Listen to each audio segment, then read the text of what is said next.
తెల్లవారే వెలుగు రేఖలా పచ్చ పచ్చ పచ్చి మట్టి బొమ్మల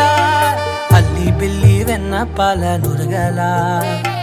అచ్చ తెలుగు ఇంటి పూల కొమ్మల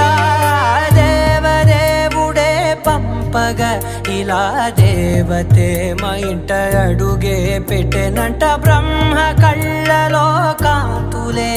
మా అమ్మలా మా కోసం మళ్ళీ లాలి పాడేనంట.